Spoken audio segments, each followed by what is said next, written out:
कहते पीआई की रिपोर्ट दबा दो। यानी लोगों की जानों खतरे में है, कोई क्रैश हो जाए तो खून तो मेरे हाथों पे है। आपको अपनी कुर्सी छोड़ने से घबराना नहीं चाहिए। जितनी बड़ी आपकी स्ट्रगल उतनी आपकी ऊंच नीच। जब बारिश आता है तो पानी आता है। क्योंकि आप लीडर का तो सबसे बड़ा टेस्ट ही होता है मुश्किल वक्त में। एक यंग पॉपुलेशन है, उनको हमने नौकरियां देनी है। हम कह कि जी फिक्र ना करो, मैं एनआरओ आपको दे दिया।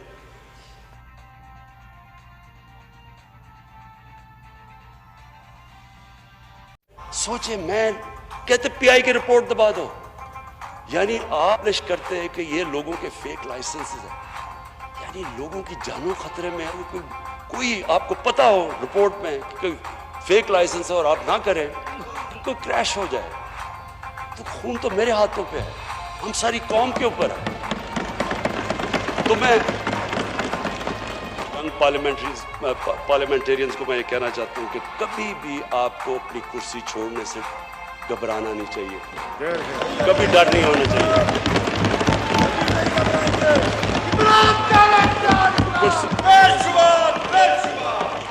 कुर्सी आने जाने की चीज, लेकिन जो नहीं, जो आपको कभी छोड़ना नहीं चाहिए वो है आपका नजरिया। जब तक स्पीकर साहब, जब तक हम अपने नजरिए पे खड़े रहेंगे ऊंच नीच आएगी। और प्लीज ये मेरी बात सब मेरी अपनी पार्टी को कह रहा हूं, ये याद रखें, ऊंच नीच जिंदगी का हिस्सा है। जितनी बड़ी आपकी स्ट्रगल उतनी आपकी ऊंच नीच। कोई आज तक दुनिया में किसी ने बड़ा काम नहीं किया जो ऊपर जाके नीचे नहीं गिरा, फिर खड़ा हुआ, फिर नीचे नहीं गिरा। यानी स्ट्रगल के बगैर आज तक किसी ने दुनिया में कोई काम नहीं किया। अब आप स्ट्रगल के बगैर एक पार्टी का चेयरमैन आपको बना देते हैं तो आप कहते हैं फिर जब बारिश आता है तो पानी आता है। क्योंकि आप बस यानी आपने कभी स्ट्रगल ही नहीं की। आप लॉकडाउन कह रहे हैं, यही नहीं पता कि बेचारे गरीब बस्तियों में लोग रहते कैसे, क्योंकि आपको पता ही नहीं है। लीडरशिप एक स्ट्रगल का नाम है। मुश्किल वक्त लीडर का तो सबसे बड़ा टेस्ट ही होता है मुश्किल वक्त में, और वो मुश्किल वक्त में तब खड़ा होता है जब उसको स्ट्रगल करनी आती है, वो घबराता नहीं है।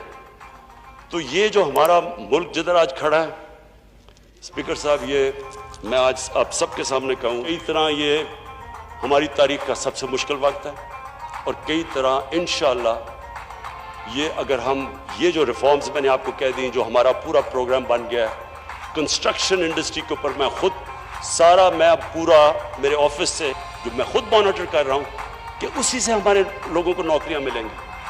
जब तक हमारा एक यंग पॉपुलेशन है उनको हमने नौकरियां देनी है, वो कंस्ट्रक्शन से मिलेगी, एग्रीकल्चर को पूरी हम मदद कर रहे हैं, और फिर तीसरी इंडस्ट्री और ख़ास तौर पे स्मॉल और मीडियम, इनकी पूरी कोशिश करेंगे इनको चलाने के लिए। ये जो अल्लाह ने हमें मुल्क दिया है, जो अल्लाह ने तोहफा दिया पाकिस्तान का, ये तोहफा है।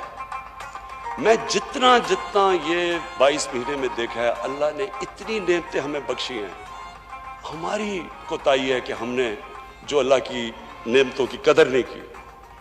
जो चीज़ आप जगह उठाएं, आप देखेंगे पाकिस्तान को अल्लाह ने वो बख्शी हुई। मैंने सारी दुनिया देखी है, स्विट्जरलैंड चले जाएं, कहते जी न्यूजीलैंड $50,000, सिंगापुर चले जाएं, कैसे वो कोई मुल्क मुकाबला कर सकता है इस मुल्क का जिसको अल्लाह ने क्या क्या, आप नाम ले, और अल्लाह ने पाकिस्तान को दिया हुआ। और सबसे बड़ा जो हमारा स्ट्रेटेजिक लोकेशन अब है, हमें हमारा जो लोकेशन है, और फिर चाइना के साथ जो हमारे ताल्लुकात के, जो हमारा इस वक्त स्ट्रेटेजिक रिलेशन चाइना के साथ है, ये इंशाअल्लाह हमने अपनी ये रिफॉर्म्स कर दी, अपना हाउस इन ऑर्डर कर दिया, इंशाअल्लाह ये वो मुल्क बनेगा। मैं आज पेशन गोई आपके कर रहा हूँ, ये मुश्किल वक्त है, इससे निकल के ये वो मुल्क बनेगा, ये फिर मिसाल बन जाएगा सारी डेवलपिंग वर्ल्ड के लिए, जो 1960s में हम एक वक्त पे मिसाल बने हुए थे।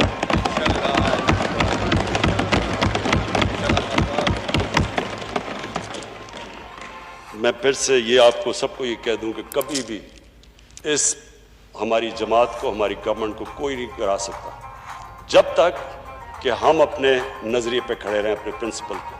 हम तब नीचे जाएंगे जब ये जो कहते हैं ना, ये सारा शोर मचा हुआ कि किसी तरह बस 6-7 लोगों को इमरान खान कह कि जी फिक्र ना करो, मैं एनआरओ आपको दे दिया।